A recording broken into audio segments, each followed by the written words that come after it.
all so much for joining us for Armchair Travel to Mexico City. Enjoy a visit of the capital of Mexico, North America's largest city. It's a captivating fusion of ancient history and modern energy.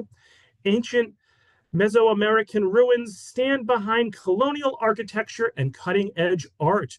World-class museums like the National Archaeological Museum and the Frida Kahlo Museum, dynamic neighborhoods, and legendary cuisine draw travelers from around the world. Also take a couple of the city's most popular side trips, pyramids, the city of Puebla, a cultural mecca a couple of hours away. And this is all led by the traveling librarian, Jeff Clapes, the retired head of reference services at the Lucius Beebe Memorial Library in Wakefield. He is an avid traveler and photographer. I again want to thank the Friends of the Library for sponsoring. So all 130 of us who are watching live and the many more that will watch the recording, let's give a big virtual round of applause to Jeff for joining us today. And Jeff, you can take it away. Thanks so much. Thanks, Robert, and thanks everyone for joining me. The traveling librarian right now is not traveling. He is stuck in his house, very tired from shoveling. So I think it's good that we're all at least able today to go and pretend that there isn't snow and go somewhere where it's actually quite pleasant right now. The funny thing is, this is a trip that I took just a month ago or so, and we had to come back early because of the previous snowstorm that we had here in Boston. So for those of you who are in the New England East Coast area and who are suffering from the most recent round of blizzard and shoveling, I hope you enjoy today, where it will be pretty much sunny the whole presentation. So let's get started. It's funny. I feel like Mexico City is a place I should have gone to years ago, and I don't know why it took me so long to get there, but I really had a wonderful time. Again, as I said, this is a trip from just about 4 weeks ago, where I was there for 9 days, I think. We got cut short and had to come back because of the storm, so we came back 1 day early. But I think a week is a good amount of time to be there to see the highlights. And I hope I'll be able to show you all of that today. It is the capital and largest city capital of Mexico, and it's the largest city in North America, with about 22 million people in the surrounding area. And although you may think of Mexico as being very tropical and with palm trees and so forth, which it is, the capital is actually somewhat different, because it's in the temperate highlands, very high up in the mountains, well over 7,000 feet. And you can see it on the map here. And we're going to go, let me just show you on the map. We're going to spend most of our time in the capital and the immediate surrounding area, but we're going to take 2 very nice day trips, which are very common if you have a chance to go. One is about an hour or so northeast of the city to the ancient pyramids, which are well worth seeing. And also we took a day trip about 2 hours to the southeast to a town called Puebla. Actually, not a town, it's a fairly good sized city.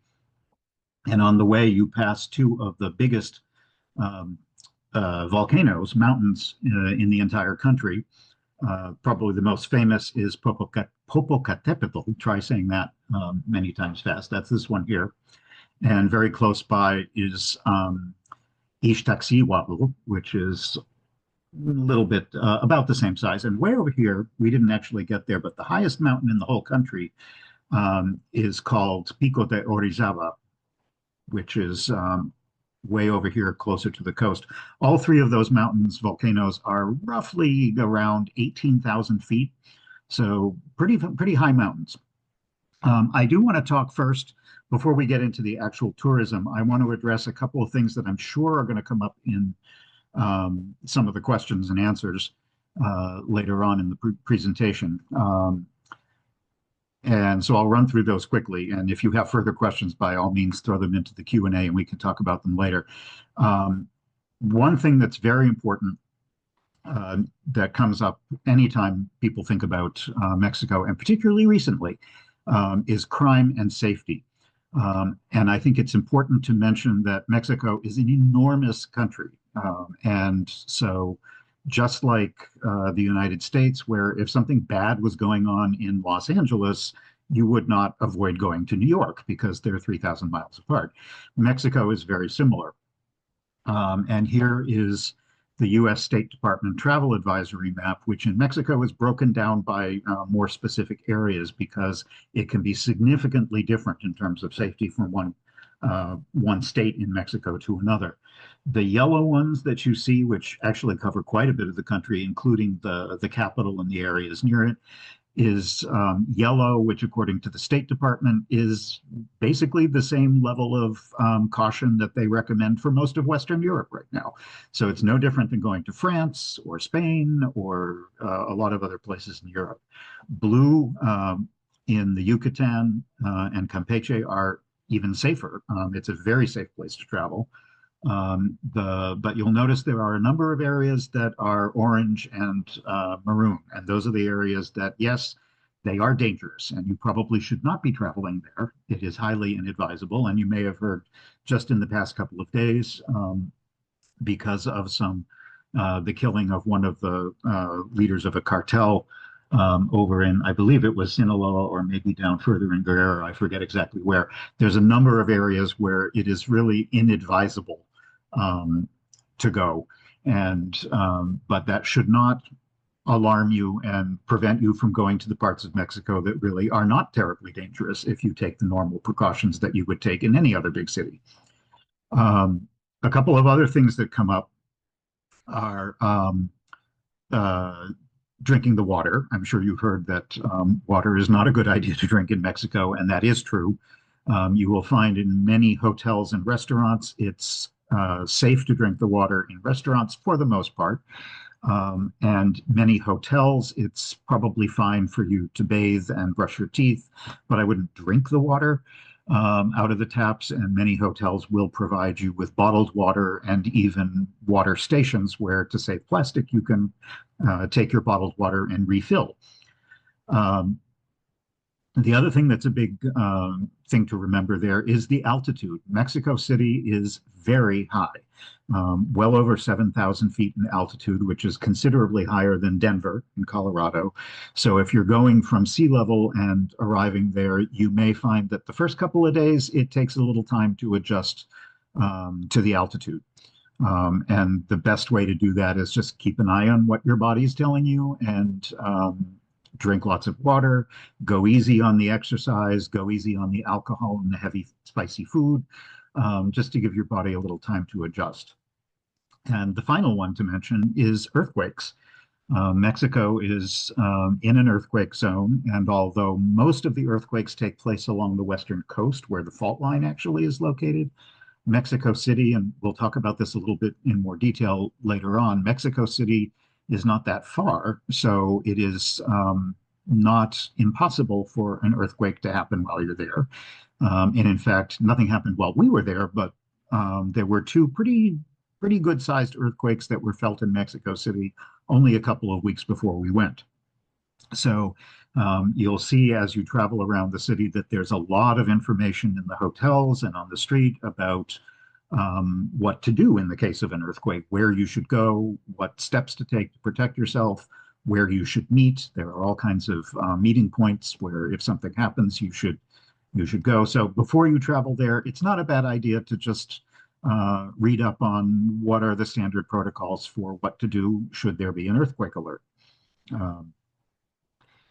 But let's get into the actual things to see. And I want to talk a little bit about the history first. Mexico City history is very complex and goes back way into history, but it was founded for the most part in the 14th century by the Mexica people who gave their name to the country later on. And they were later known as the Aztecs. We'll talk much more about that later. The story about the founding of the city is that one of their gods told them to settle, because they were coming from elsewhere in Mesoamerica, to settle where an eagle was found devouring a snake sitting on top of a cactus. And here is a statue. You'll find this image throughout the city. And so they founded the city in that particular place, and it was called Tenochtitlan. And the whole valley at this time, this is pre-Columbian, pre-Spanish, the entire valley was a series of lakes. And Tenochtitlan was built on an island in the center of this vast valley full of shallow lakes. It was a highly advanced city. Probably estimates range at least 100,000 people lived there. Some estimates go even higher. It was full of temple complexes, markets. They had elaborate flood control and irrigation and canals, dikes, and causeways that connected to the mainland and managed the water. You can here see an old painting that's in one of the archaeological museums. And just to give you an idea of how much has changed, this is the original landform back before, right before the Spanish would have arrived. And overlaid on it, all these little colored lines represent the modern metro, which is extremely extensive in modern Mexico City. So you can see just how much of the modern city is overlaid over what was a completely different geological environment back then. In fact, if you're into this sort of thing, I would highly recommend a website by a Dutch artist called Thomas Kolle, who's done a fantastic website. I'm going to give all of this information, a number of websites and links to Robert to share with you in the follow-up email that he sends after the presentation's over, with links to the various things that I'm going to mention. This is an amazing website because you can see it's one of those where he has created images of the modern city, and you can slide them back and forth over the ancient city to see how it has changed. That's just an example of how it works. And I'd highly recommend that you visit that site just to see just how much a few hundred years makes a difference. So the city was pretty much the most important urban area in Mexico, I'm sorry, in Mesoamerica, all of Mesoamerica, until Hernando Cortez arrived about 2 centuries after the city really developed. And long story short, he teamed up with neighboring cultures who were enemies of the Mexica people, because there were many different city-states in this area, and they didn't all get along. So Cortez and those other people teamed up and ended up destroying the city, later rebuilding it as a Spanish colonial center and the capital of what they called New Spain. Over time, the lakes were filled in, and you can see the modern city overlaid over what is basically fill over an enormous area.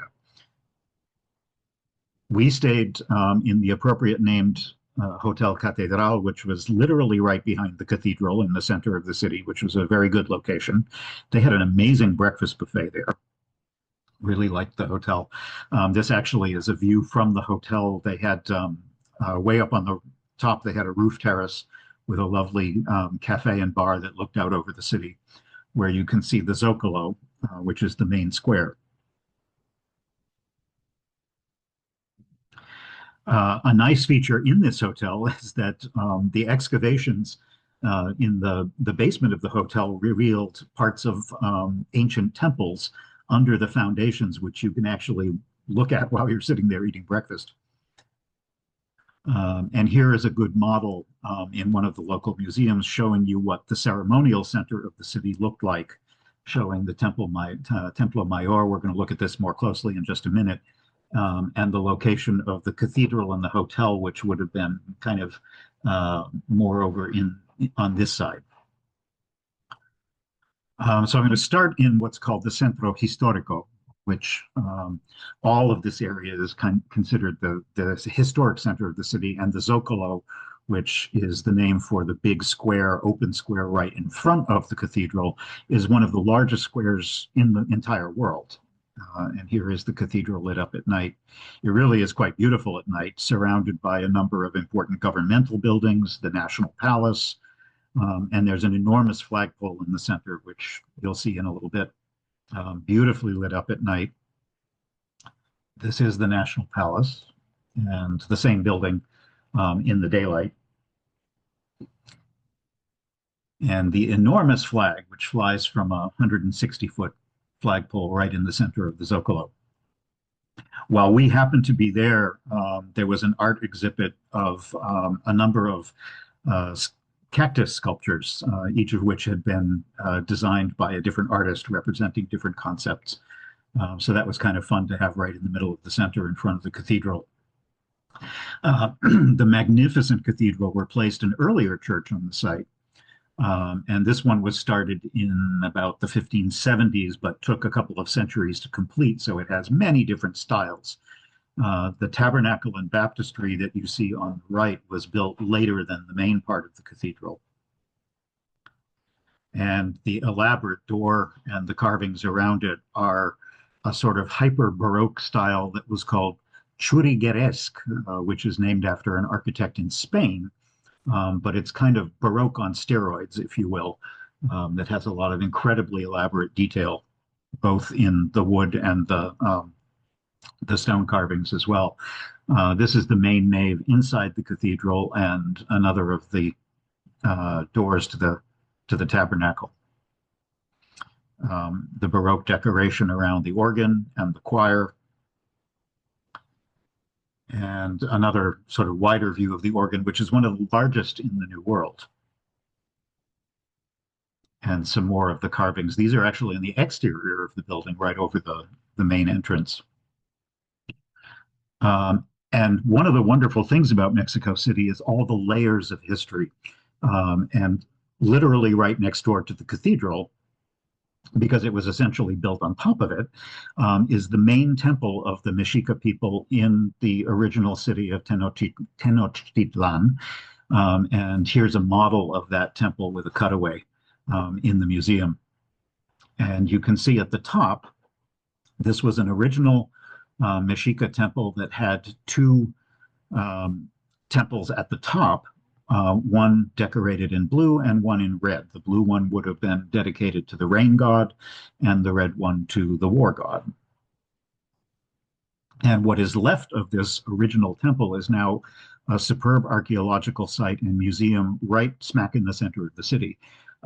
There are 7 layers to this temple because over time they built newer and larger versions of the temple on top of the old ones. And eventually later on, once the Spanish arrived, they disassembled much of this temple along with a number of other buildings from the earlier pre-Columbian civilizations and built the Spanish city. So the cathedral, in fact, is made from a significant amount of the stone from these earlier temples. It wasn't really until the 20th century that this location was found. And that they didn't know exactly where the temple was located until some buildings were renovated and they discovered underneath them the foundations of the Aztec Mexica structures. And in sort of the post-war period, the 1960s, 1970s, active excavation began to take place. And now the complex is fantastic. This is a view looking over the entire site to the west, back towards the cathedral.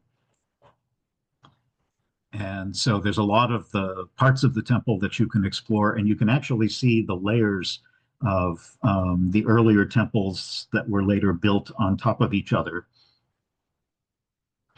along with some of the original sculptures. These are frog symbols and also the polychrome decoration, some of which still has its original color visible, because most of these temples at the time that they were at their high point, they were actually highly decorated, highly colored. This is me in a frivolous mood. This is called a chacmol, which was a common image that you would see not only in the Aztec culture, but also further south in the Mayan cultures if you've traveled there. And it was used for offerings in the temple. Another thing that you'll see is something called a tzompantli, which was a rack that was used to publicly display the skulls of war captives. And there would have been one near the main temple in the sacred precinct, very close to the Temple Mayor. And this is not an actual Tzompantli. This is a sculptural representation of one that was used elsewhere in the city. The attached museum really blew me away. I was not expecting, I knew there was a small museum. I did not realize just how amazing it was. It's much bigger and much more impressive than you might expect. The disc in the center depicts a mythological story where the daughter of one of the Aztec Mexica um, goddesses it depicts the dismembering of the daughter of that goddess for a long story that I won't get into, but you can look it up. And a couple of other examples of the different kinds of things that you'll see in this museum. It's a fairly recent museum, so it's really beautifully put together. The centerpiece in the collection is this massive monolith of an earth goddess that was discovered as recently as 2006. And it still retains some of the original color, and it weighs 12 tons, which makes it the largest Aztec sculpture ever discovered. I need to point out, I mentioned earthquakes, and something that you'll probably notice in a number of these photos is many of the buildings are kind of off kilter. And that's because, as I mentioned, most of the city is built on unstable fill that was added over the centuries. And there are parts of the city that, because of this fill being unstable, and also partly because of earthquakes and partly because the continually growing city with an incredible population over 20 million needs a lot of water. And much of that water is taken out of the ground, out of the aquifers, which exacerbates the situation because the city is sinking. And in fact, there are parts of the city that are sinking as much as 10 to 20 centimeters per year. That's that's how bad it is. So it makes the city particularly vulnerable to earthquake damage. There were in the recent decades 3 pretty big earthquakes. The biggest one was in 1985, which some of you might remember, and that damaged huge numbers of buildings and killed at least 10,000 people, probably considerably more. They don't really know how many people died. There was another one in 2017 and yet another one in 2022. And in fact, only 2 weeks before we were there, I think it was either in late December, early January, there was a 6.5 earthquake that was felt in Mexico City, which fortunately did not cause any significant damage or injuries. But the good thing is that since the massive 1985 earthquake, Mexico City has enacted very strict building regulations. In fact, some of the strictest in the world. So that doesn't mean that it's immune to earthquake damage, but it is considerably better than it was decades ago. But you will see as you walk through the city a number of places where the streets, the buildings are rather tippy. In and around the historic center, this is the nearby Museum of the city's history of the capital, which has a very fancy Baroque facade, but you could almost miss this interesting cornerstone at the building, which is notably ancient and probably was taken from the Templo Mayor when the Spanish built these buildings. Right around the corner is also, you may not be able to afford to stay there, but you can go in the Grand Hotel, which was built in 1908, originally not as a hotel, but as a mercantile center for luxury goods that were coming in from around the world to Mexico. And in the 1960s, they turned it into a very fancy hotel. Now it is probably the poshest place in town, starting at around 400 US dollars per night. But even if you don't stay there, it's fine to walk in and at least look around the fantastic lobby with its incredible glass dome. It's not by Tiffany, but it's in that sort of Tiffany stained glass style and amazing glass elevators and so forth. It's well worth peeking your head in. The city is crowded, and you need to just sort of get used to that. This is the main pedestrianized shopping street, which you can see is full of people. Um, I'm not sure how many of the 22 million people we saw while we were there, but it certainly seemed like quite a few of them. And I think, again, in talking about safety in the city, um, unless you, as long as you take the sensible precautions that you would in any large city like Paris or Rome or Amsterdam or whatever, um, you're probably going to be fine. And the biggest issues are just being careful about your belongings, keep an eye on your wallet, because in crowds and on places like the subway, pickpocketing is an issue, but not really more so than any other big city. And to be honest, I felt totally safe walking around Mexico City. Granted, we weren't exploring dark alleyways late at night, but I think for the most part, as long as you take the normal precautions you would traveling anywhere, you should be perfectly fine and not worry. The metro is a great way to get around, although, as you can see, it can be extremely crowded.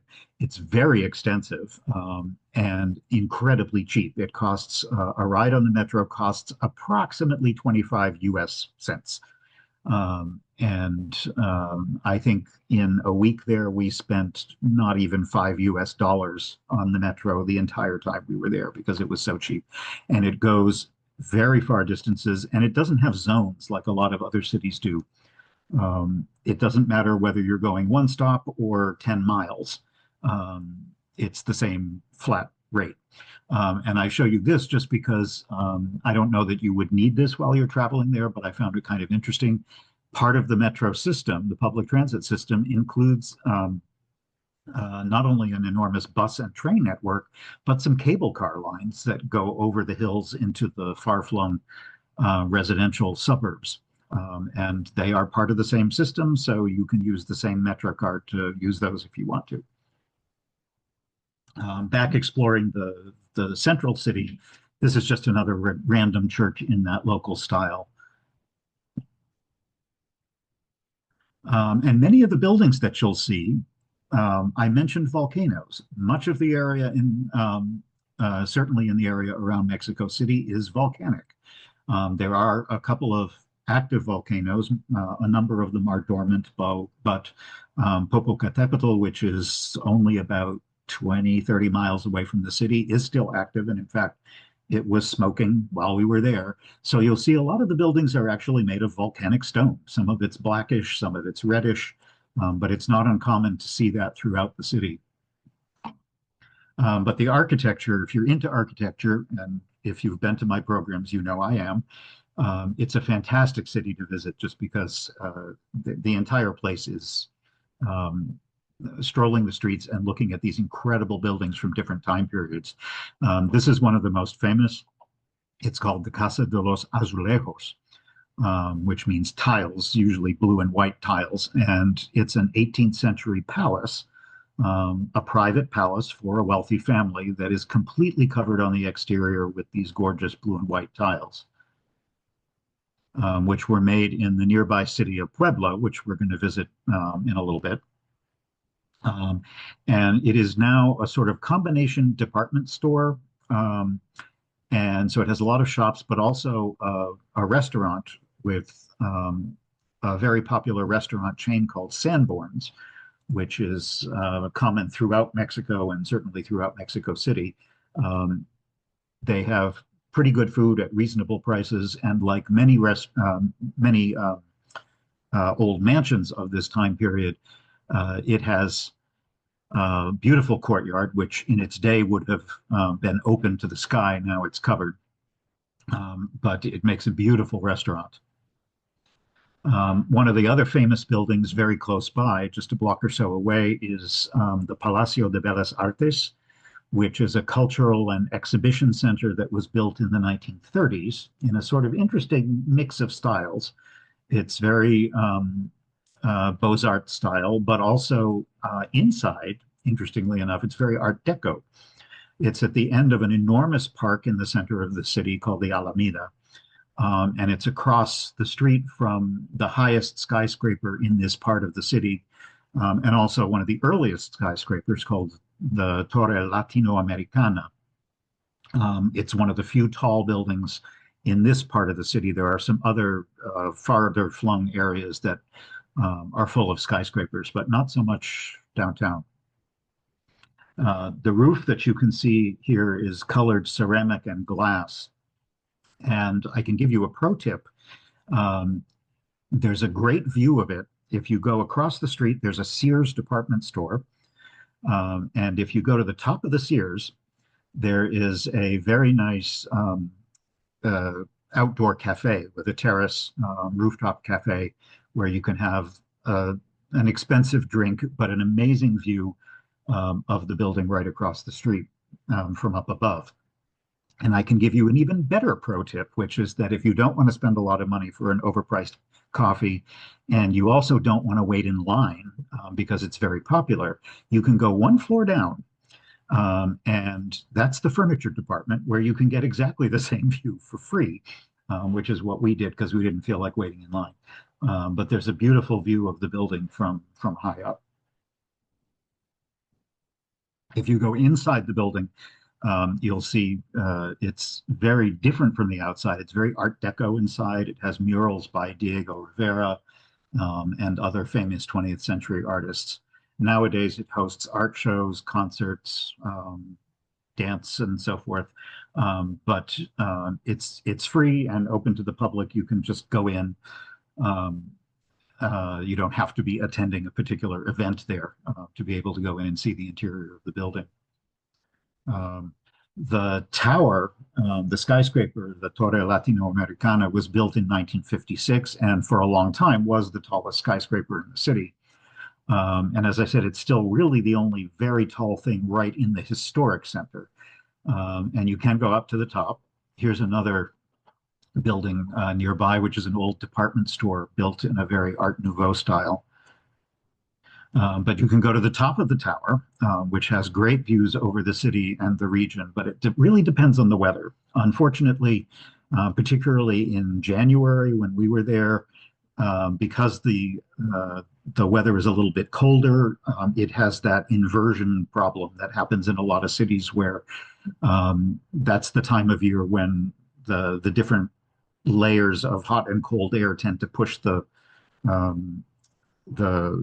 pollution down closer to the level of the city. So it means that you're not as likely to see the mountains off in the distance, but it's still an amazing view over the city. If it is a clear day, you can see all the way to the volcanoes off in the distance. But even if the weather isn't that great, there are wonderful views over the center of the city. So you can see the Fine Arts Palace. You can see the pedestrian street that goes all the way back to the Zocalo, where there's a beautiful view of the Zocalo and the cathedral and all the major buildings surrounding that area. Excuse me, nearby is the incredible Palacio de Correos, which is the post office. And it's kind of surprising that the post office would be one of the top things to see in the city, but you really have to go. It was built in 1907 and suffered some damage in the big quake in 1985. But after that, they did a significant restoration, and now it's a museum, and it is one of the most amazing buildings in the city. A fantastic mix of styles on the interior, with this amazing stair hall. There are frescoes, and also because it's a museum of the history of the Postal Service in Mexico, there are some great exhibits on the history of how that developed in the country. But even if you skip all of that, the building alone is worth the price of admission, because it's really just a spectacular place. It's hard to believe this isn't a palace or a royal palace or something. This is just the post office. Mexico City is also one of the big foodie capitals of the world. And yes, as you can see here on the left, insects are actually not uncommon in some restaurants, but you don't have to eat them. There's plenty of other options. Here's a typical sort of Aztec style soup. We ate in our a couple of nights just because we were tired. We ate in the hotel restaurant, which was actually quite good. And the drink that you can see here looks a little like sangria, and it's kind of like that. It's called clerico, and it's a Central American drink that is made of wine and fruit. There are different styles and recipes of it, but it was very refreshing and a lot like sangria. This is just ambling around and people watching in the Alameda, which is an enormous central park right in the middle of the city. Great place to people watch. There's also a number of interesting monuments there. This huge marble one commemorates the 19th century president Benito Juarez, and also a lot of more recent political protest signs as well. If you walk all the way to the other end of the Alameda, you get to the mammoth monument to the revolution. Mexico has actually had several revolutions. This one was finished in the 1930s, so that's why it looks kind of Art Deco-ish. It's a bit ungainly, but it is certainly impressive. And the street life in Mexico City is just incredible. It's sensory overload. And there's a lot of street food from street vendors. This was one of the local places selling delicious breakfast goodies. And on the left is a typical old-timey organ grinder, which is a long-standing tradition in Mexico City. Goes way back to the 19th century. Now it's kind of, I wouldn't say controversial, but to be perfectly honest, the music is pretty awful. They are very loud. And there's a little bit of interesting back and forth in the city, particularly from stores or hotels that have where they hang out right in front, because they're really loud and the music is kind of bad, but it is very traditional. So as a tourist, it is kind of fun to see that still going on. Um, One of the most important things that you can do while you're in Mexico City is explore the many neighborhoods. And so I'm going to take you to a couple of the most popular ones to visit because you can easily hop the metro. Another nice way to get around if you don't want to take the metro is to take an Uber or the local version of Uber, which is called Didi. Both are very good, very safe, very cheap ways to get around the city, particularly to areas where the metro isn't as convenient. So I'm going to take you to a couple of neighborhoods. Roma and Condesa, which are southwest of the center of the city, were for a long time very nice middle-class residential neighborhoods full of foreign artists and writers. Now they've become a little bit more trendy and hip. If you head to that area, you can get off the metro at another important monument to see, which is called the Angel of Independence, which is this huge column with the gold statue at the top. And then from there, it's an easy walk to the Roma and Condesa neighborhoods, which are full of very elegant homes and gardens. It's also a good place to stay. It's not really in the center, but it's a very nice place to stay because of all the interesting hotels and chic restaurants and lots of shops. And it's a great place for walking and nightlife. So even though it's a little bit outside the center, it's not that, it's maybe a 20-minute metro ride to the center of the city. So it kind of depends on what you're interested in, what part of the city you might decide to stay in. But it has some wonderful residential areas and also streets with shops and restaurants and boutiques and so forth.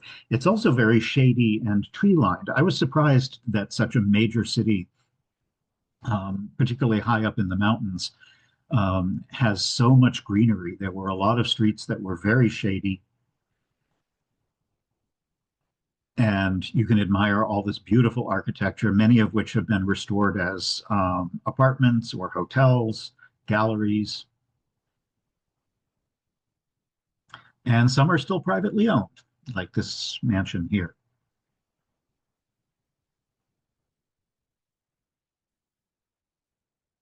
As you work your way further into the center of this area towards the central park, which is called Parque Mexico, the neighborhoods get even fancier. And Calle Popocatépetl is one of the chic neighborhoods and streets to live on.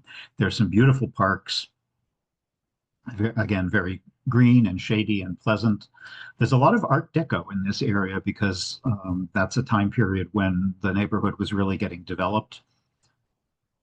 You may remember I want to say it was 3 or 4 years ago, I believe it was an Oscar-winning film called Roma, was filmed there and takes place there. The story takes place there, and if you haven't seen it, it's a very interesting take on what it's like to live in that part of Mexico City. So here's some more examples of the kinds of Art Deco that you'll see here. This is an apartment building, an old apartment building that's been turned into a hotel, a sculpture in the park, and another Art Deco apartment building. The tonier streets are boulevards that actually have these beautiful gardens running down the middle, almost like Commonwealth Avenue in Boston, which are great for strolling and dog walking. And these fancy benches. As you head back towards the more commercial and historic center, you'll see a lot of street art on some of the buildings like this or this. And back again near the Zocalo, this is back close to the cathedral and our hotel. This is a really good example on one of the side streets. You can see just how unsettled the city is by looking at the buildings all the way along the street. We wandered around the neighborhood just to the east of the Zocalo, which was crazy busy and had very few tourists in it. It was a lot of fun. There was just incredibly manic street life, people shouting. And here's another church with, oops, I just heard a loud noise, which I think is lots of snow falling off my roof. This is another example of a church that is in pretty serious need of fixing because it's tipping over. But the street life is just wonderful. And people are eating, people are shopping, people are selling stuff, so they're yelling at the top of their lungs. It's really fun to just walk around and see all of this. Here are some people selling churros. And there's some wonderful buildings in these neighborhoods as well. You can eat a lot of street food, although it's a good idea to be cautious with street food because if you're concerned about the getting sick, go easy on the street food and definitely head to the places where there are lots of locals eating because those are the places that probably have better reputations for being clean and having good, safe food to eat. This, again, is in one of the restaurants where we had some typical Mexican fare, including this is a tuna salad that was quite good. And if you're into alcohol, there's Mexico isn't really a big wine country, but as I'm sure you know, it's big into tequila and also mezcal, which is related. They're both made from the same kind of plant, made from the agave, and you'll find interesting things like this where they put for flavoring, and also I think just to freak people out, they put scorpions and tarantulas and worms, which do actually give supposedly a little flavor to the mezcal. I discovered I liked mezcal. It is similar to tequila, but I found it had a more interesting flavor. And of course, they're very often used in mixed drinks as well.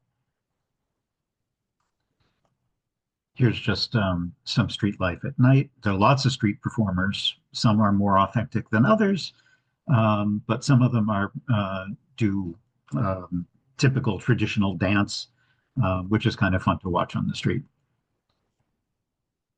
Another neighborhood that you absolutely must go to is Chapultepec, which is absolutely enormous and has a number of important sites to see. Most of it is park, and it is huge, twice the size of Central Park in New York. This is one of the main entrances called the Lion Gate.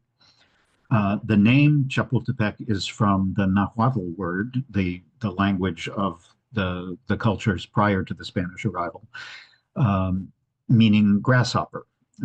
Chapultepec means the place of the grasshopper, and it's so named because the hill, there is a big hill in the middle of this park. And back then, when it was part of the Aztec Empire, it was a sacred hill that was considered to be shaped sort of like grasshopper. So that's where the name comes from. But there's a lot to see there.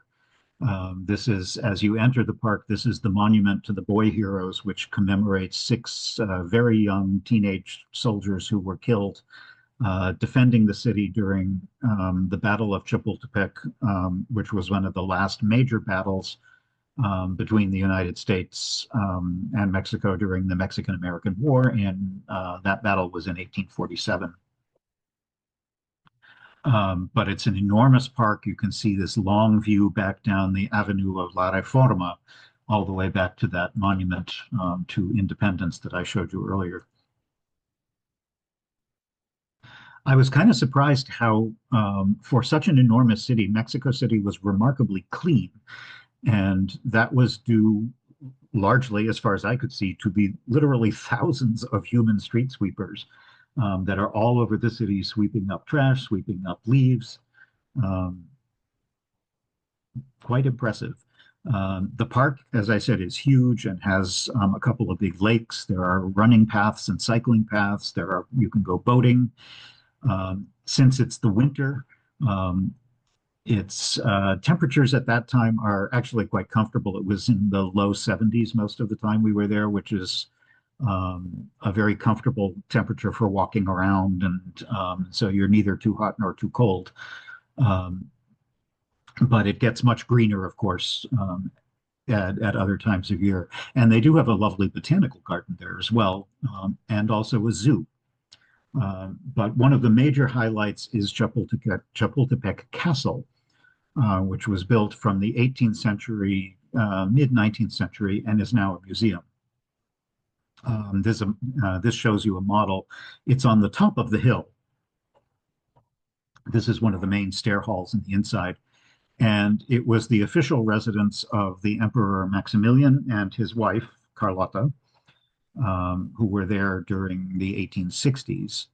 And that's back when Napoleon III installed him back when France had invaded Mexico at the time and created what was known as the Second Mexican Empire, which lasted for about 3 years in the 1860s. He was a Habsburg, Maximilian was a Habsburg who seemed to have not enough to do. So he was assigned to become the new emperor of the Second Mexican Empire. And his wife, who was actually Spanish, Carlotta, came and they lived in this royal palace. The US was at that time very much occupied with its own problems with the Civil War in the United States. So they never actually recognized the empire.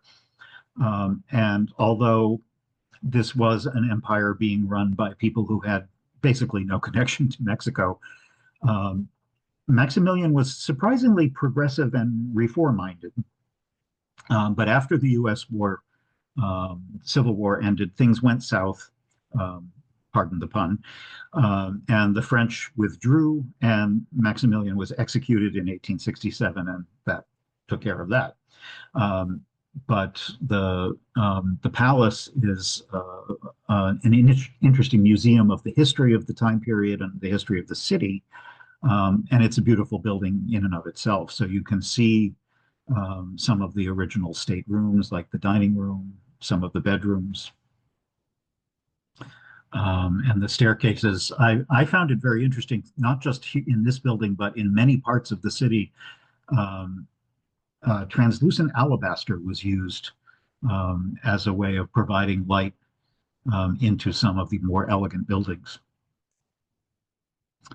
This is one of the Rococo salons that they had, which has some amazing malachite decorations that you can see here, including an entire doorway, like a good 10 feet high. Uh, Again, this is the main hallway with its stained glass and murals. And on the roof, there are terraces that have spectacular views out over the city. The views alone are worth the price of admission because you can stroll around and look all the way down to the more modern skyscraper district of the city. And here on the right is a fountain in the form of a grasshopper, commemorating the origins of the name of the area. And you can also go to the very top of the castle, which has this stunning gallery with stained glass representing mythological views, and also the terrace gardens up at the top, which are very nice, surrounding what used to be an observatory. It was originally built for military reasons, and then for a number of years was an observatory. Now it's just a decorative pavilion that's part of the castle in the gardens.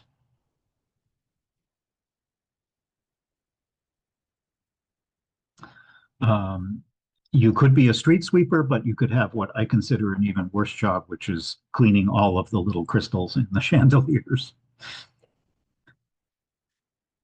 There is also a wonderful free botanical garden, mostly that has plants native to Central America. Um, this was just a funny photo that I got of a guy sleeping on the lawn.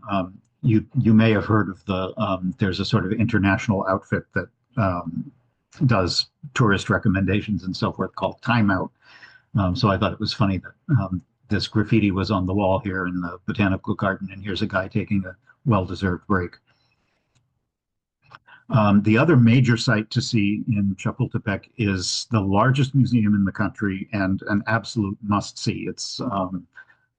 You absolutely should not go to Mexico City without spending at least a few hours in this place. It has incredible collections of Mexican history and culture. The building itself is also monumental. It was built in 1964 and has somewhere around 12 or so enormous exhibit sections covering different time periods and cultures of Mesoamerican history. And I won't go into detail on all the things I'll show you, but just to give you an idea of the scope of their collections, here's a sculpture of an acrobat, an armadillo. Each different section of the museum covers different cultures like the Maya, the Olmecs, the Toltecs, the Aztecs, and so forth. There are full-size reconstructions of some of the Aztec temples, showing the original color schemes that they would have had. There are reconstructions of important tombs from different parts of Mexico,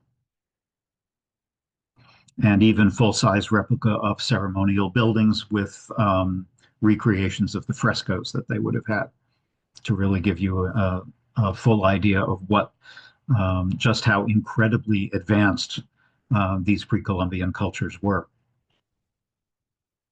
It can be kind of overwhelming, so it's probably a good idea to research ahead of time what some of the most important exhibits they have, and focus on those, or focus on the particular cultures that you find most interesting, because you could easily spend several hours in the museum.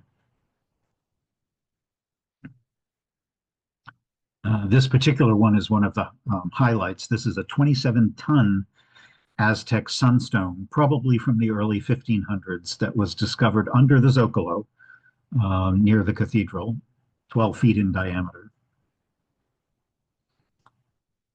A feathered headdress. This is a jaguar, or more likely an ocelot sculpture. that has a bowl in the middle that was used for ceremonial offerings. And you may recognize this style as well. These are massive heads from the Olmec civilization, which was one of the earliest in Mesoamerica. But I can't emphasize enough how magnificent this museum is, which is not surprisingly, it is the most visited museum in all of Mexico, and one of the biggest. I think it is the biggest museum in the country. On the left is an elaborate obsidian ceremonial blade. Obsidian was big in this area. We'll see a little bit more of that when we go out to the pyramids, because there are a number of obsidian mines in the area around Mexico City that were significant in the economies of some of these earliest societies. Another chuck mold. The other really nice neighborhood to spend at least half a day or more in is Coyoacan. The name comes from, again, the Nahuatl word, that early language meaning place of coyotes. And you will see symbolism of coyotes in the area around this neighborhood, like here in this fountain. It used to be quite far outside the city, and now it's just another one of those chic and relatively peaceful neighborhoods that has a lot of guest houses and parks and restaurants and shops and so forth. And some beautiful parks. It's another wonderful place to just spend the day wandering around, enjoying the many mansions that you can still see there, colorful buildings on the side streets, plenty of places to eat. In the central square of this neighborhood, this is a building that was built in the 1700s, that's now used kind of as the town hall for this particular district. And it faces the plaza and has a beautiful courtyard in the interior. It is said that Cortez lived in this place, but that's not actually possible because it wasn't built until a good 200 years after he died. But you'll still see things mentioning that. This is the courtyard in the interior, and another very pretty neighborhood church. The big church in the square is to St. John the Baptist. And it was a little interesting inside because it has an unusually wide nave. And some really delicious restaurants around this area, places to eat and shop. Here's a place that we stopped for lunch. I had some ceviche, which is one of my favorites. Here's some beef with mole sauce, fish. This is a mojito, but made with mezcal instead, giving it a slightly different flavor. And this is guacamole with grasshoppers. Those little teeny things are grasshoppers. And they're kind of, they're worth a try. They're not actually all that weird. They taste a little bit spicy and because of the way they're cooked. And they're just kind of like eating Rice Krispies. They're not as gross as you might think. This neighborhood also has one of the city's really fun markets. It's enormous, very busy, and has all kinds of stuff inside, whether it be fruits and vegetables, meat, fish, household goods, tourist stuff, crafts, you name it. We were fascinated by these. I don't know if they're meant to be giant birdhouses, but in Coyoacan, we saw several places that people had topiaried the trees into these fun birdhouse shapes.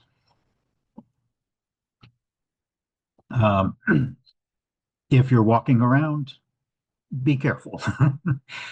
Between the earthquakes and the settling and the enormous tree roots, you can find some areas like this where you have to be careful to look down as you're walking around.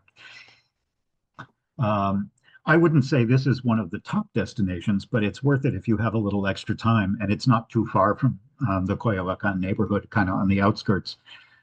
This is the campus of the National Autonomous University of Mexico, And this is the main library.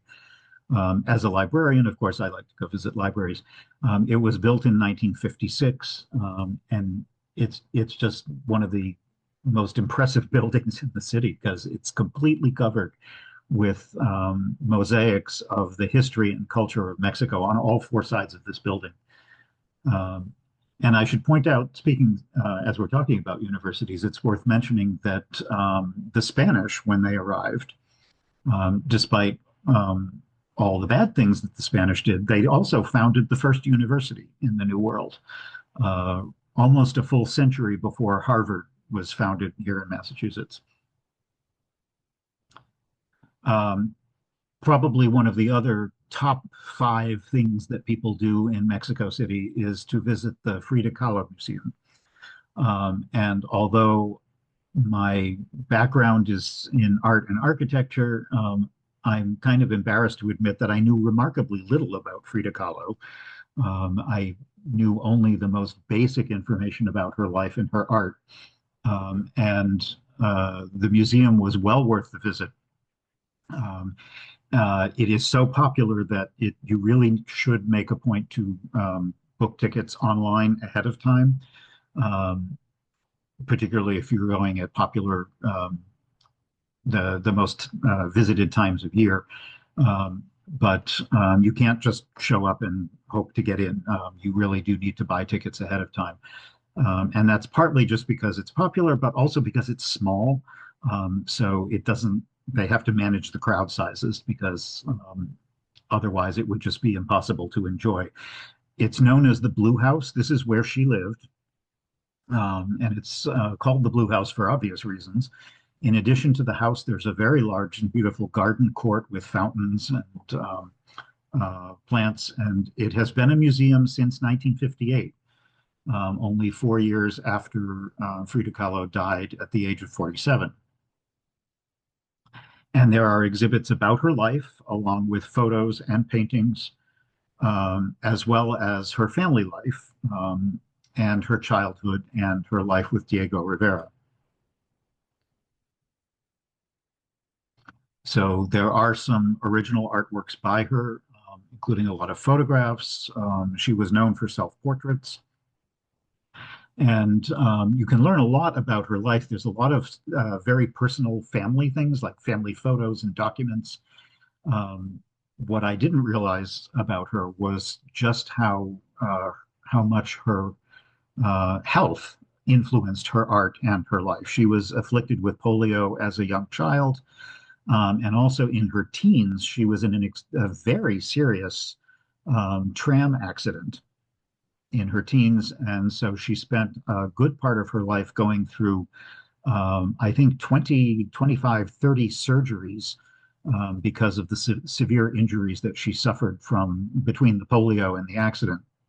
So a significant amount of her art shows and is influenced by whoops, there goes another huge pile of snow off my roof. Um, they also had a wonderful exhibit of her clothes, her jewelry, like this beautiful headdress. And they do have the very last painting that she painted before her death called Viva la Vida. Um, and in addition to the exhibits about her life, the house still has numerous rooms that are shown more or less as they were during her life there, including her studio, which is upstairs with lots of natural light. So you can see where she painted. And here am I using the very mirror that she used for many of her own self-portraits.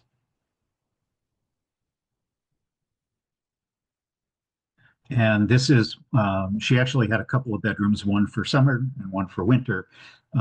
This one displays an interesting ceramic. I don't know how well you can see it in this photo, but this traditional ceramic urn, and that holds her ashes after she died.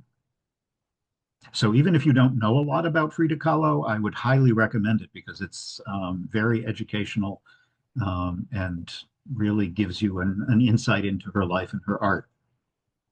But I want to take you to a couple of side trips before we end the program.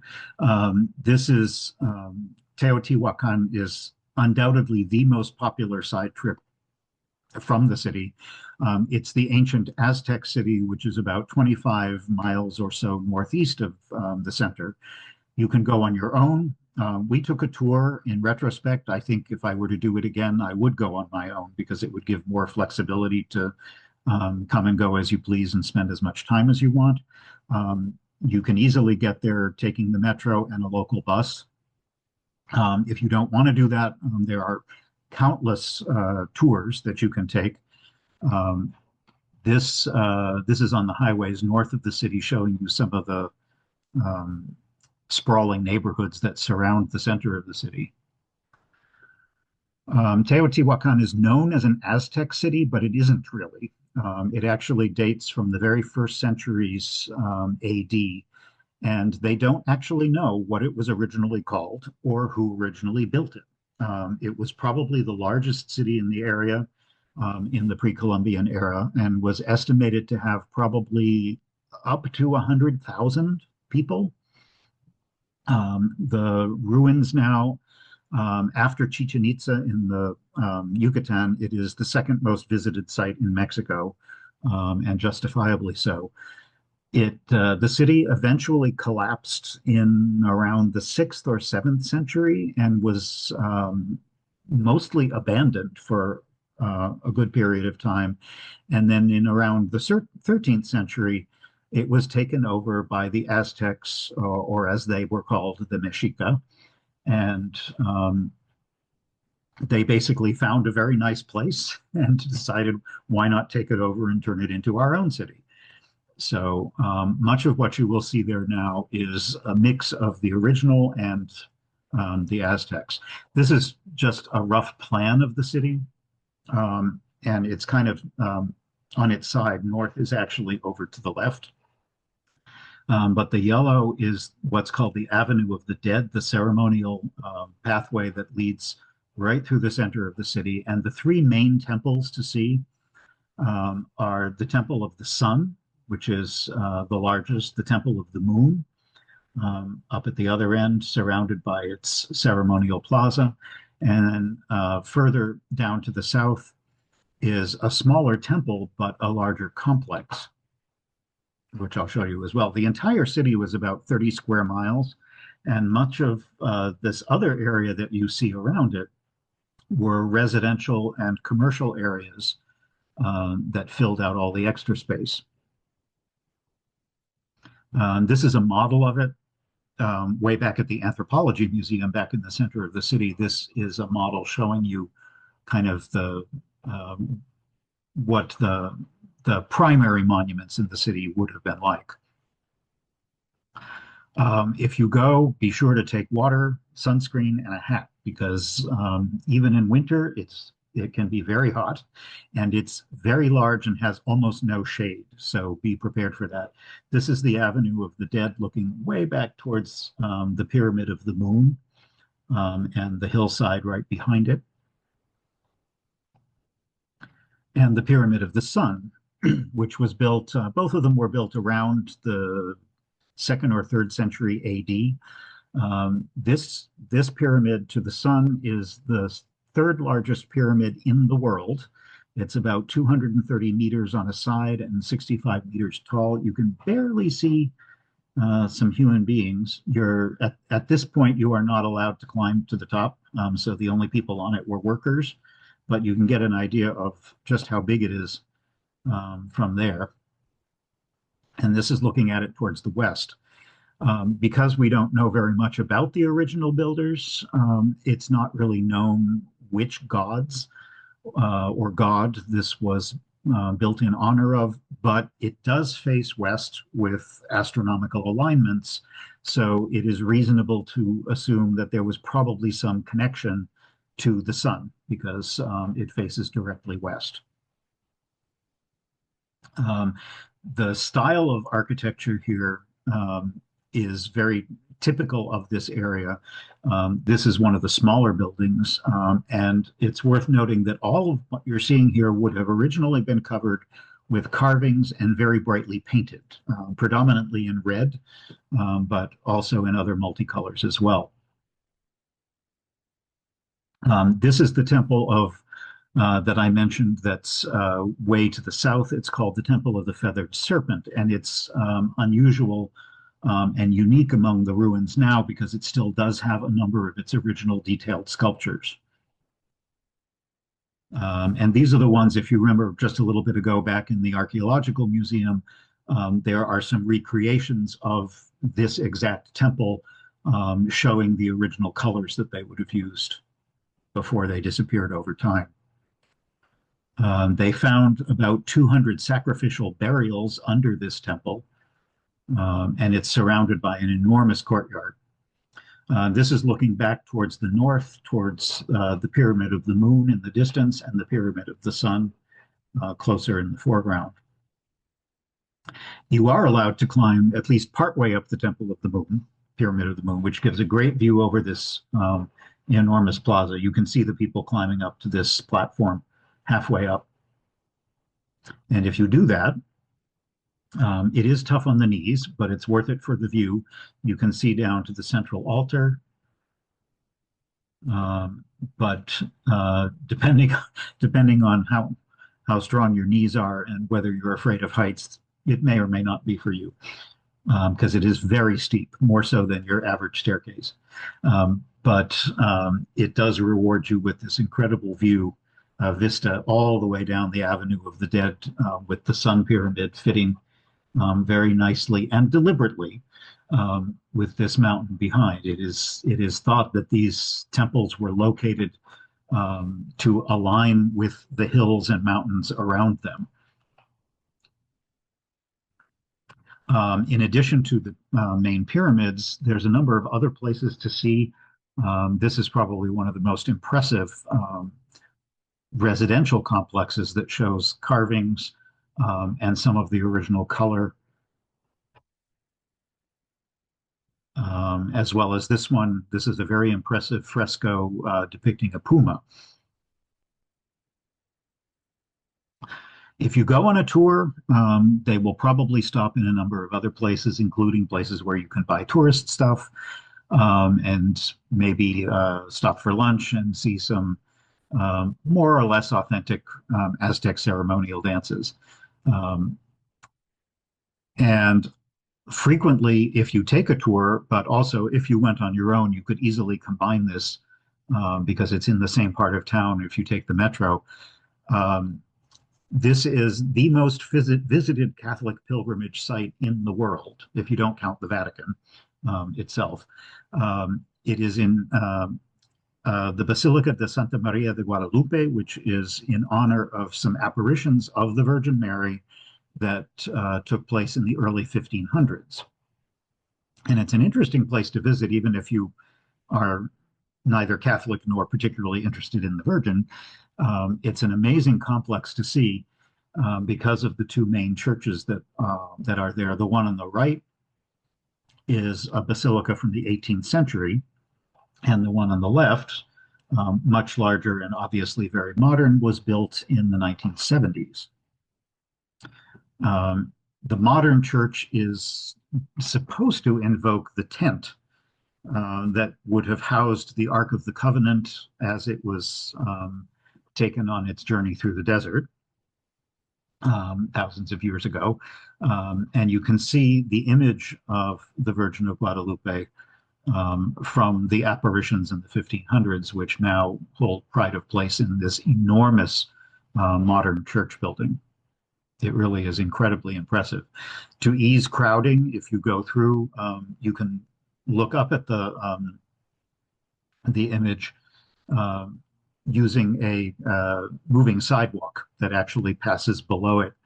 So you get a very nice view without having to fight your way through the crowds.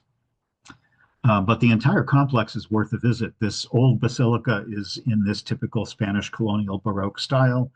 And behind it, you can also see the convent of the Capuchin convent built around the same time. One thing that's kind of unfortunate about the church is, like I said, in many parts of Mexico City and nearby, it's suffering from serious subsidence, so it's sinking slowly towards the front. There have been a number of interventions to at least stabilize it, which is happening to a number of monuments around Mexico City.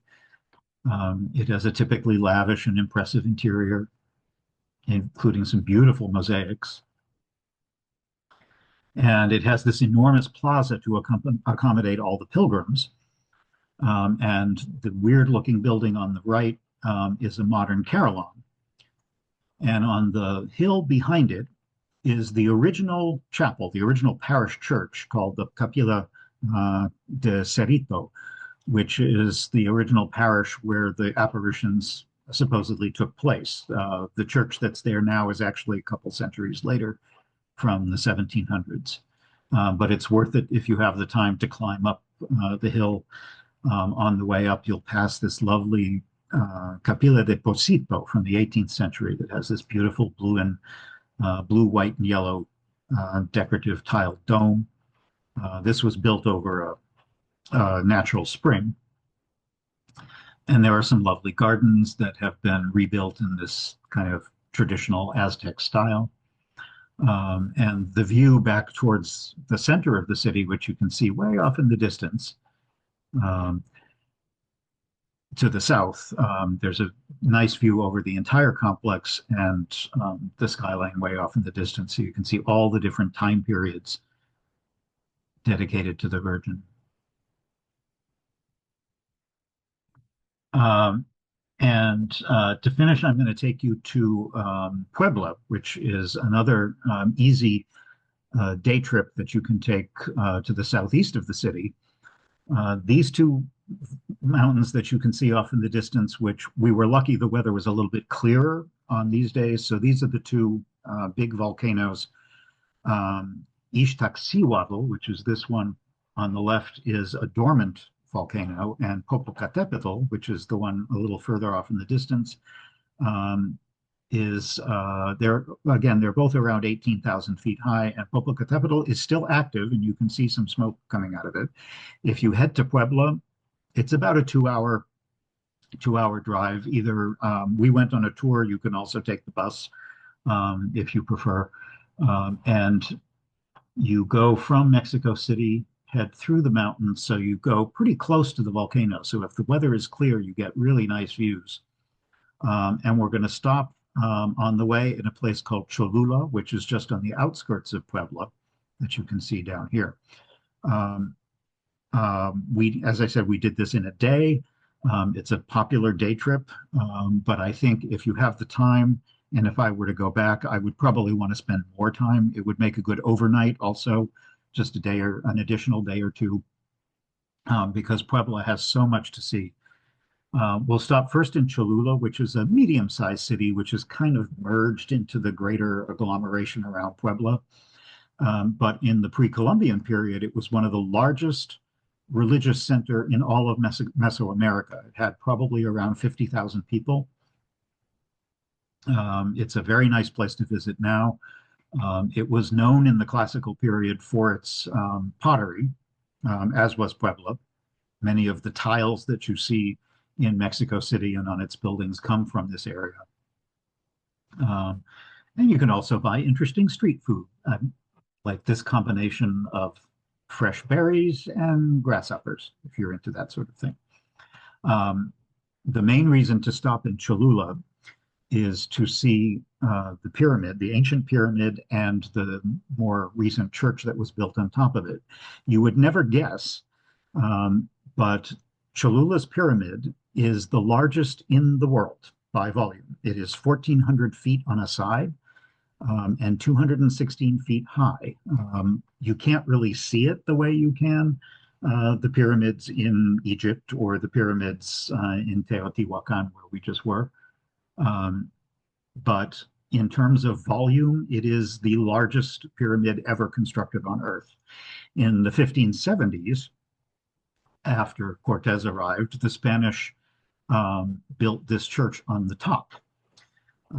And what that interestingly makes it is the oldest continuously used structure in all of the Americas, because it was used as a pyramid and is still used today This is the Santuario de la Virgen de los Remedios, which is a beautiful church completely encrusted in gold, and with these beautiful, elegant domes and lavish decoration inside.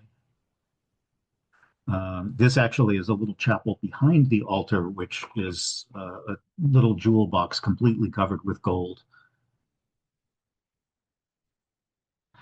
And also, one of the nice things about the pyramids is that it's worth the visit just to see the views over the area.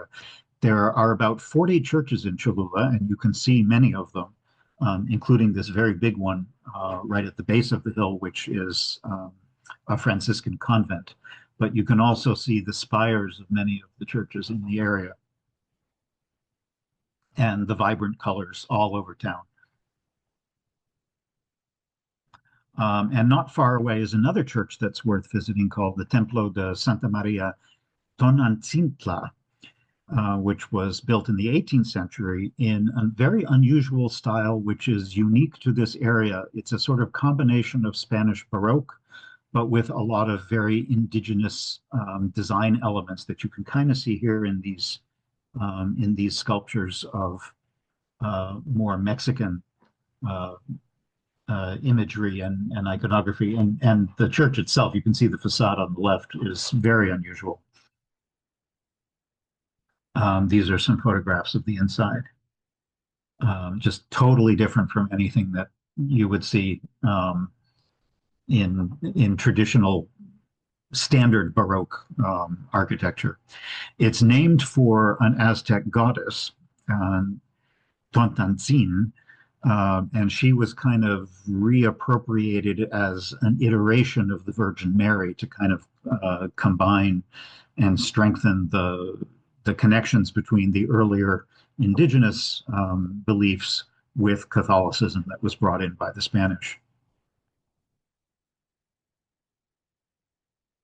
And finally, we're going to end in Puebla, which is, depending on how you measure, it's either the fourth or the fifth largest city in Mexico, but it's very concentrated. Most of the historic stuff is really concentrated in the historic center.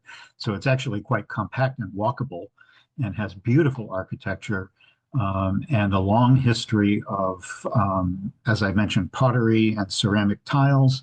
And also more recently, it's food. It's a big food city, and also candy, which we're going to see in a minute. It has a grid plan like most of the Spanish colonial cities. So it's got a central plaza, a lot of colorful buildings, and it's a well-touristed city. So there are plenty of streets full of shops and restaurants, boutique hotels, places selling crafts and so forth.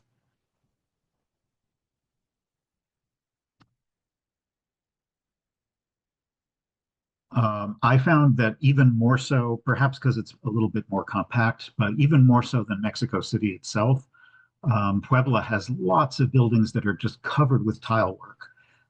And in addition to that, you can see on these buildings some elaborate plaster work, which is unique to Puebla, done in plaster and stucco. This is called the Casa de Alfeñique from 1790, which is it's a style that is named after the local sugar candy that's been made in Puebla for a long time. And you can see that all of this stucco it almost looks like frosting, and that's quite deliberate as a local style.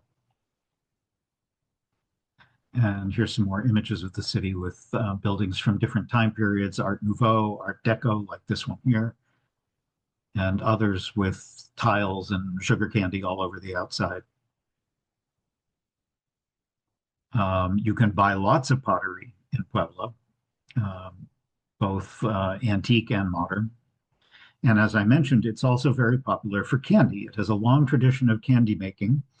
And there is even a whole touristy street called Calle de los Dulces, which has about a concentration of about 40 different candy makers all together in one local area on this nice pedestrianized street where you can buy all kinds of different local goodies. Or If you prefer, you can go to Hasta la Pizza, baby.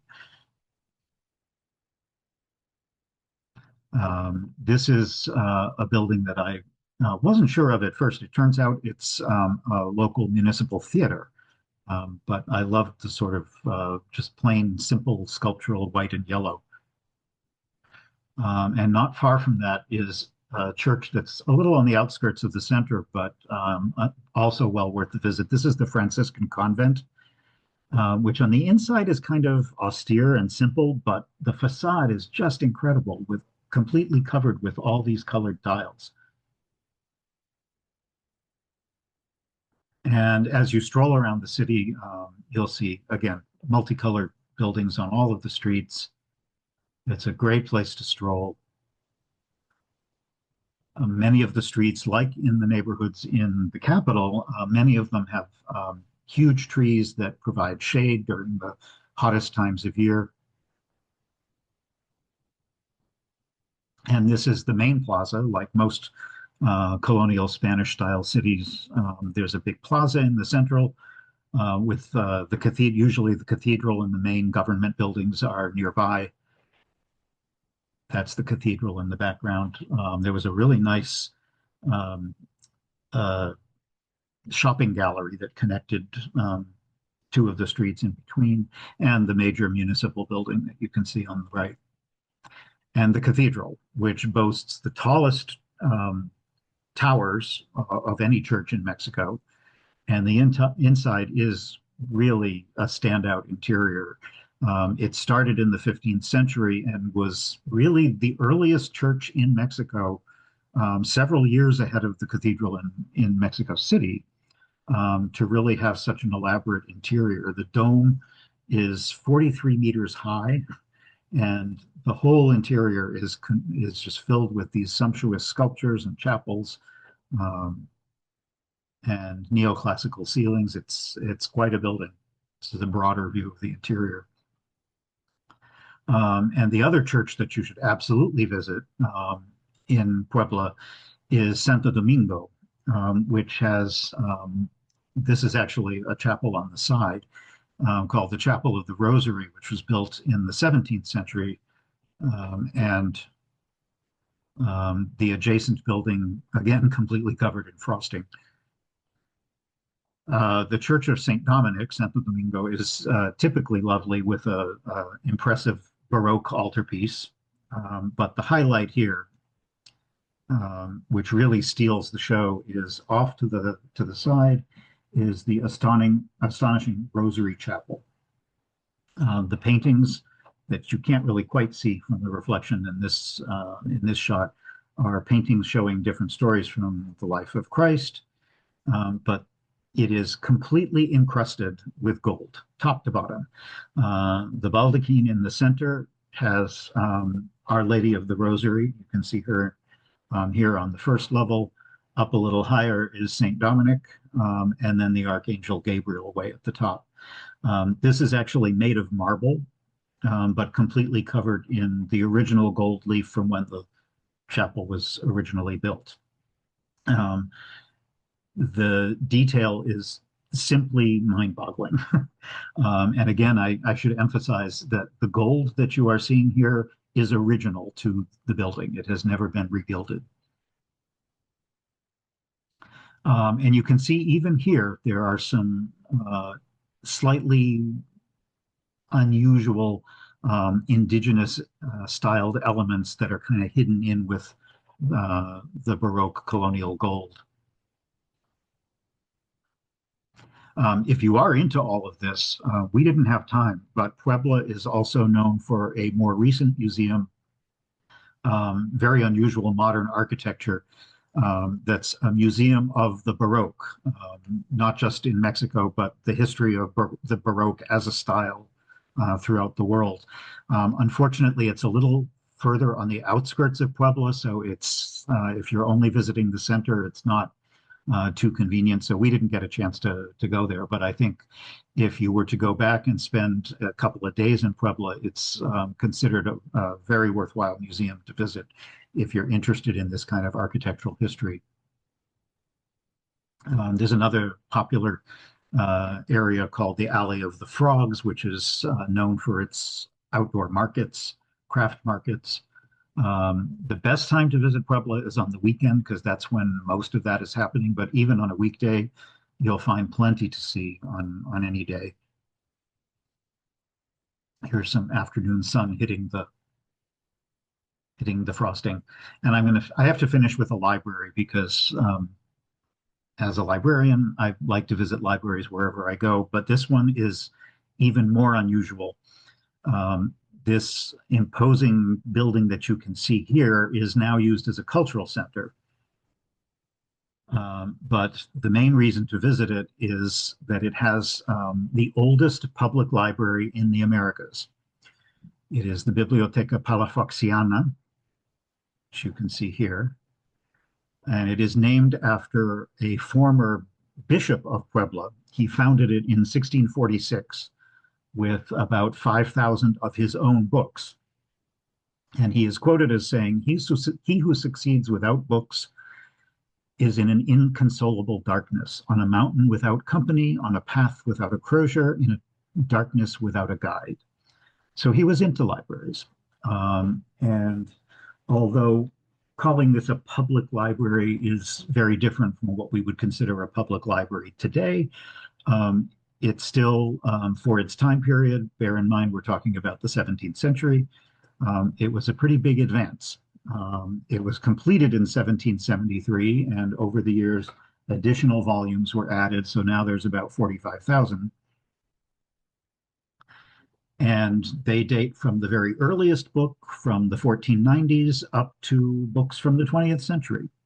And they have some wonderful exhibits of books that are actually open, representing different important volumes that you can look at.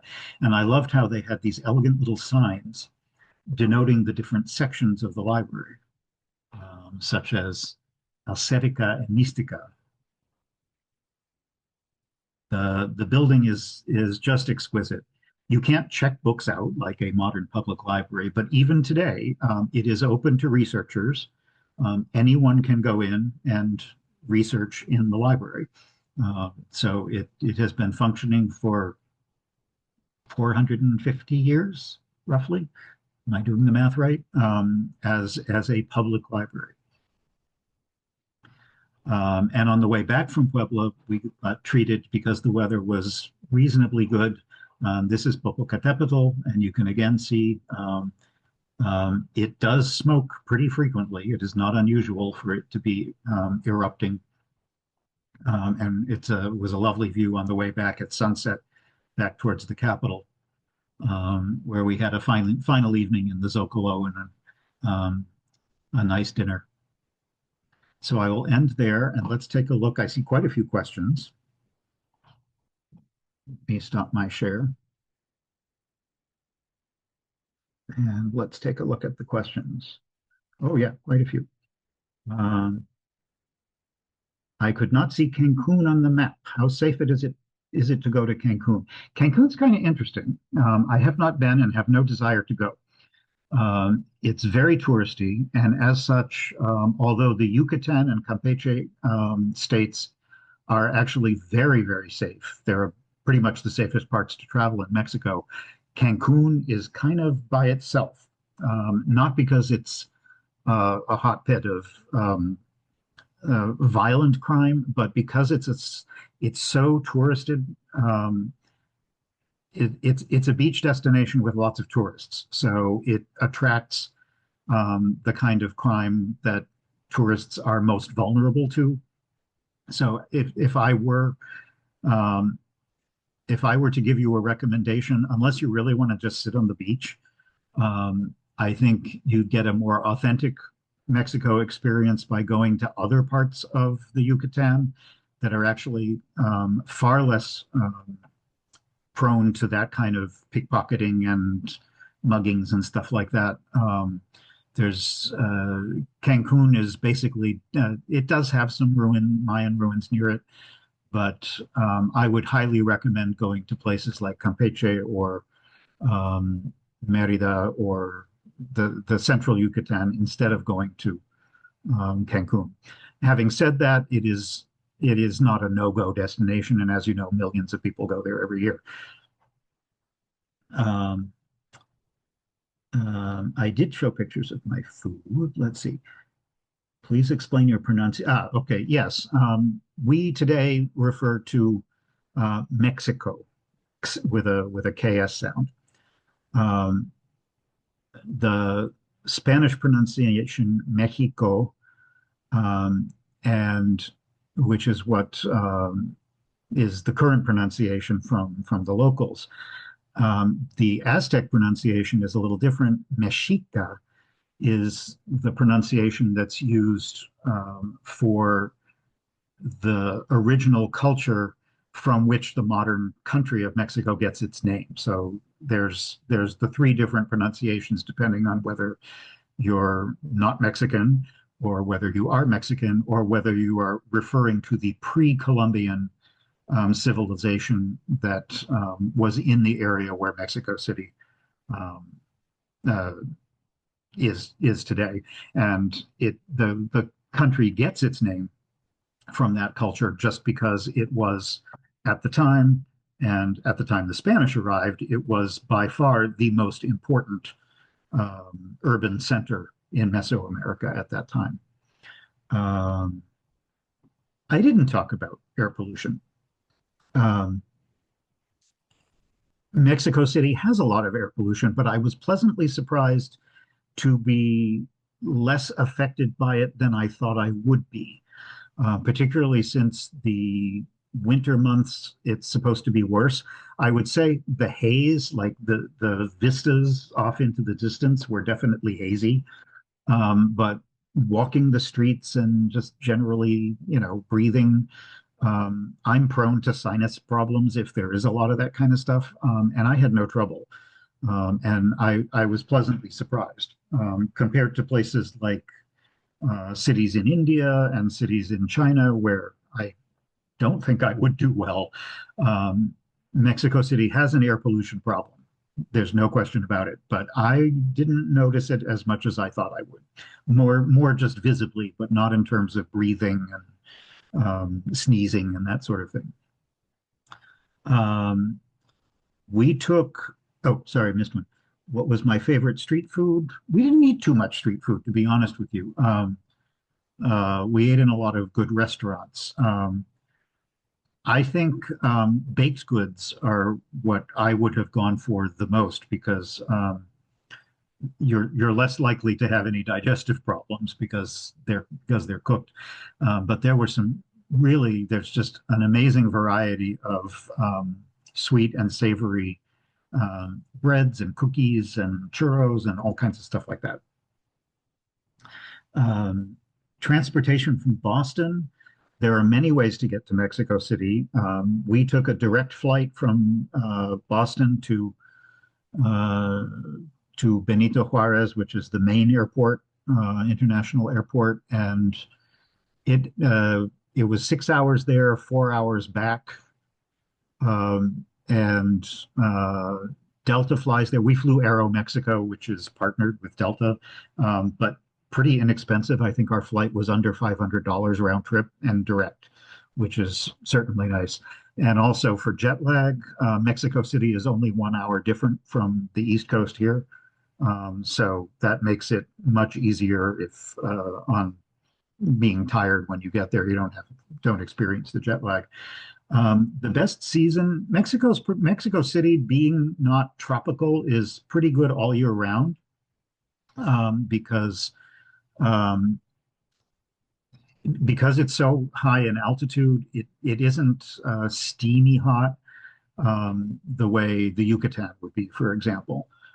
It does get hotter at certain times than others, and it can be wetter at certain times than others. But winter is actually a very nice time to be there because it's not as touristed in January, and the temperature is perfect for being outdoors because it's not too hot, it's not too cold, and it's great temperature for eating outdoors.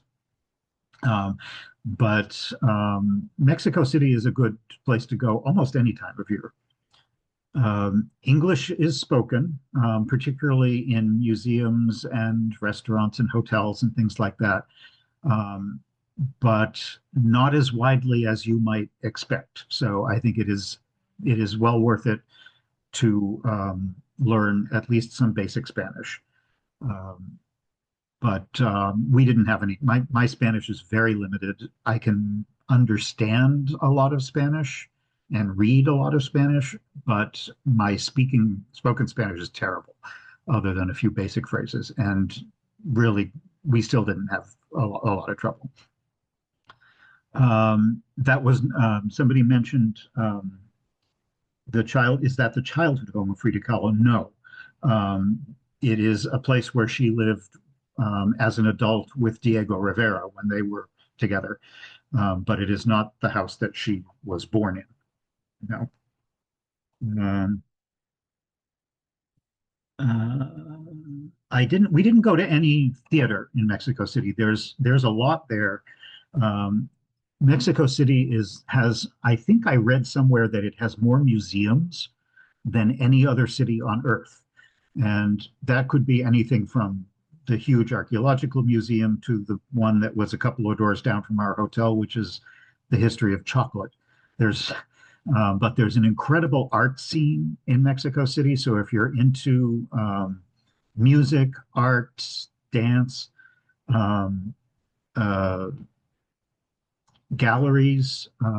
It's amazing, and something I should probably mention. I didn't mention this at the beginning, but I think it's worth pointing out. I said it was huge. It is huge. Think of it like New York. You would never go to New York City for a week and think that you're going to see everything. It's just not possible. There is too much to see, and Mexico City struck me as a very similar kind of place. Um, there is no way in a single visit that you will see all the stuff that the city has to offer. So think about what you enjoy doing. Are you into shopping? Are you into food? Are you into history and architecture? Are you into archaeology? Um, what's the stuff that you enjoy the most? And then focus on the things that you can find the time to do. Um, somebody mentioned the building that has the murals with the unusual top. That's called the Palacio de Bellas Artes, the Palace of Fine Arts, and it's basically just it's a big arts facility, art center. Another place that you can see, there is a museum to Rivera murals that we did not get to. And also the other big place to see Diego Rivera murals is in the National Palace right opposite the cathedral in the Zocalo. Um, and unfortunately, we didn't get there because we waited too late in the week. And you do need to, you can't just walk in. You have to get a timed ticket, and you have to go on. Depending on your language skills, they have Spanish language tours, they have English language tours. So if we had known, we would have planned to go earlier, and by the time we were at the end of our trip, there were no convenient times for us to visit. But there's a lot of places in the city where you can see um, his murals. The Palace of Fine Arts is one place.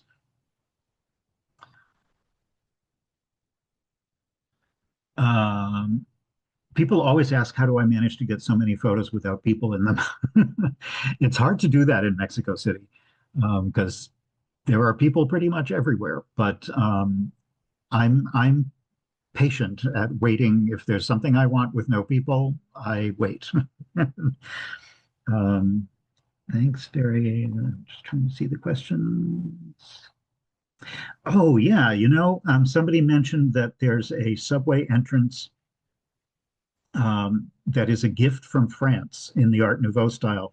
And yes, it's right next to the Palace of Fine Arts.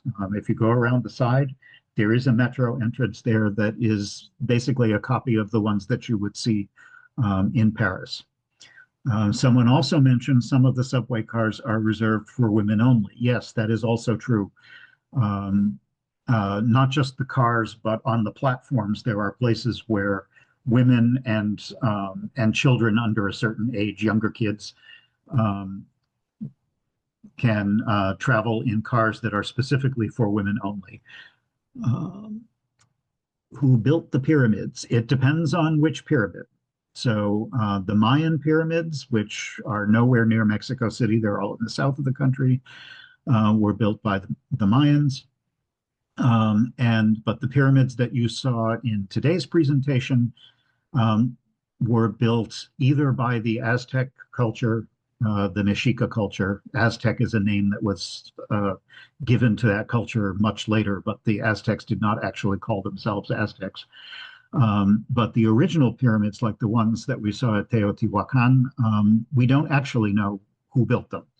We know when they were built, but we do not actually know which culture built them and what they called themselves. And oh, yes, they were definitely a communal effort. Um, somebody's um, somebody mentions a place in Yucatan. I did not visit Celestun in the Yucatan, but I did visit a place called, oh, now I'm forgetting the name. Begins with an I. Anyway, the yellow color, I don't know if this is true elsewhere, but I do remember one of the places, Izamal, I think was the name of the town, which also had a Mayan pyramid smack in the center of it. The Pope visited Izamal back in the 1990s, I want to say, late 80s, early 90s. And because yellow and white are official colors of the Vatican, the entire town painted itself in honor of the Pope's visit, painted itself yellow and white. And that same color yellow is common in a lot of the places I've seen in Mexico, but I don't know if it's for the same reason. But certainly in the past, if you go back to when many of the pre-Columbian civilizations painted their structures, blue, yellow, and red in particular were the colors that were most notably used on those structures. So that I don't really know the answer, but that would be interesting to look into in more detail. Um, how much money? Mexico City is pretty inexpensive, or it can be. It's one of those places where you can spend tons of money if you feel like it, but you don't have to. There's a wide range of hotel prices. Transportation is very cheap. Ubers and the metro to get around the city are incredibly cheap. Food can be cheap depending on what restaurants you go to, or you can spend a ton of money. None of the places we went were very expensive at all. Um, uh, Somebody's mentioning books and websites. I actually, to save time, I put together a list that I'm going to send to Robert so that when he sends you a follow-up email tomorrow, like he usually does, I've provided a bunch of links to a number of websites that I found very interesting for the history um, of the place, and also a really interesting book that we just read about the history of Mexico City, basically from just before the Spanish arrived until today. So I'll make sure he includes all of those links in what he sends to you. What would you bring back as a souvenir? I'm not much into souvenirs, but if I were, I think the pottery was the stuff that I liked the most. Um, do I have another travel video presentation planned? I think yes. Robert is probably also going to mention that. We're doing at the end of March, I think the last weekend in March, he'll give you the details. We're going to do a trip to Norway. So I think that's that. There's some also questions in the chat. Oh, quite a few. Um, da, da, da,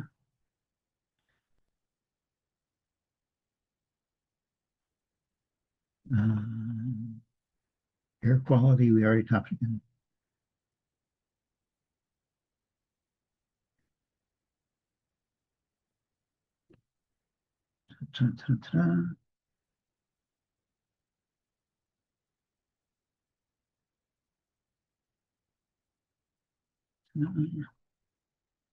I'm just trying to see if there's anything that hasn't been covered yet.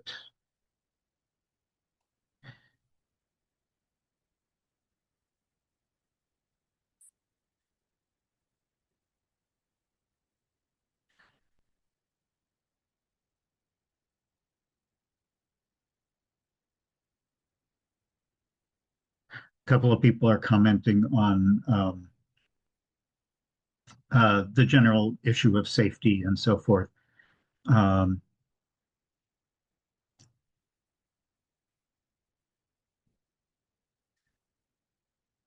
but,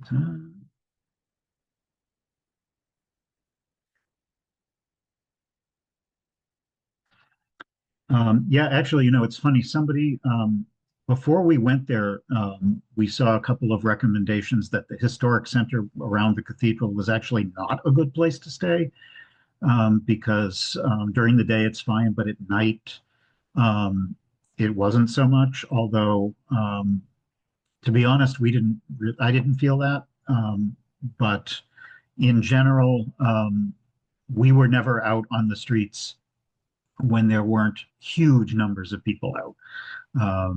And yes, I think in general, and this applies in the United States, in any big city, you need to be careful in places where there are crowds, um, to keep track of your belongings, and you need to be careful of places where there are no crowds, particularly late at night, because those are the riskiest areas.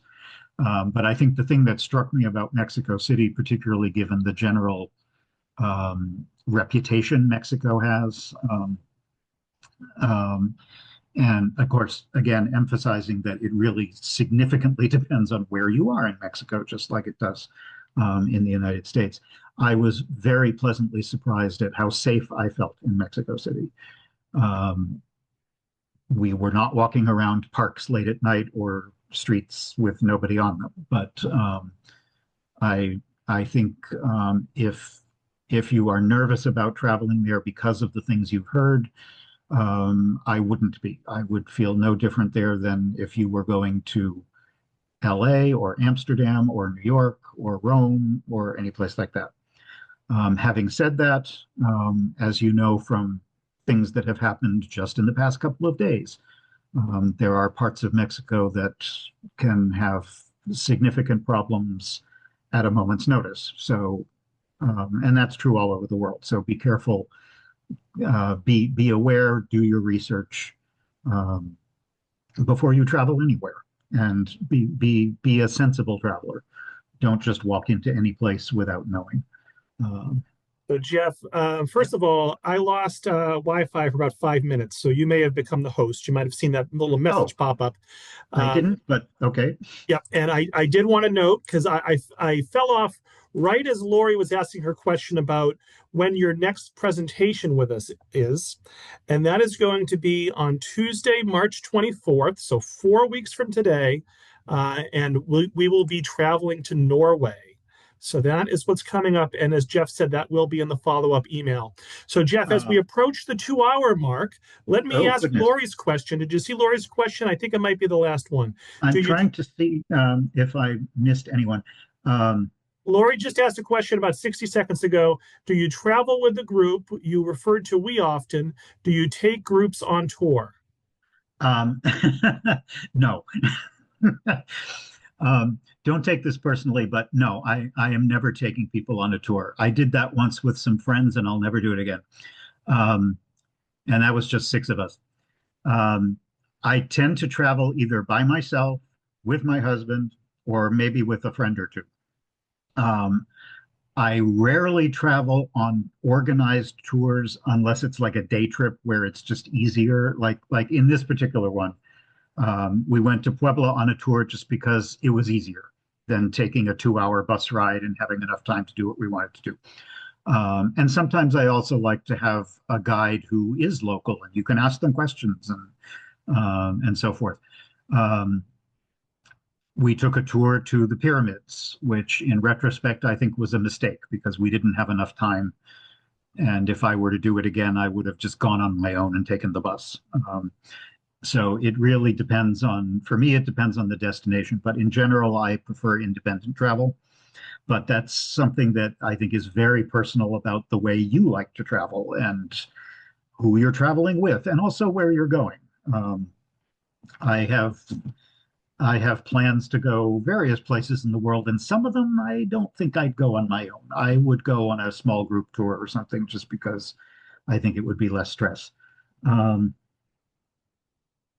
uh, I do also, the only other place I've been in Mexico that I have a program on is the Yucatan, and I will give Robert the link to that as well, because there's a recording of that online. Um, I saw a couple of other quick questions I did want to answer because they were quick. Can you pay in US dollars? No.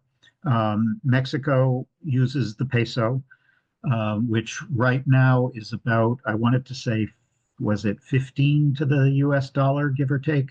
One thing I would mention about money, credit cards are widely used all over Mexico City, but it's good to have some cash.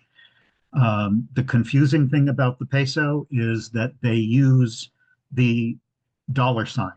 So you will see prices in pesos, but they use the dollar sign. So it can be we were confused initially when we were taking money out of an ATM, because it wanted to know, like, do you want to take 200 or 300 or 400? But we weren't sure, is that 200 pesos or 200 US dollars? And so that's something to get used to. Oh, and the other thing I just wanted to mention quickly, because I saw someone commented on it, in the historic library that we went to, somebody wanted to know if there was a printing press. That was not a printing press, and it's only the second one I've seen in the world. The other one I saw in Italy. Um, I don't know if you remember, in one of my photos, there was a thing that looked like, it was a big wheel, and each part of the wheel had like a little flat thing on it. Um, it was not a printing press. It was a way for someone to have multiple books open at once, each one on its own little shelf, and you could turn the wheel around to look at different books all at more or less at the same time and go quickly back and forth from one book to the other. It's an incredibly clever thing from centuries past, and it reminds me a little bit of what my laptop looks like right now, with multiple um, browser tabs open at the same time. It's kind of the 18th century version of that. Anyway, since we've gone over, and I'm sure I missed questions, Robert will send you a follow-up email with a lot of the links of some resources that I think you might find interesting, including some of the websites. And also, as always, he will include my email. So if I missed your question or didn't answer it sufficiently, do feel free to email me privately, and I will be happy to talk to you that way. And with that, I guess I'll hope to see you in another 4 weeks or so for Norway. So, folks, let's give Jeff a big virtual round of applause for another great presentation. As he said, look for an email from me probably tomorrow morning, with a link to the YouTube recording, as well as information about some other upcoming virtual programs, including the one in 4 weeks. I will include Jeff's email along with anything else he wants to send over to me. And please take the feedback survey when you exit the Zoom in a moment. So thank you all so much, and I hope everyone enjoys the rest of their day. Thanks again, Jeff.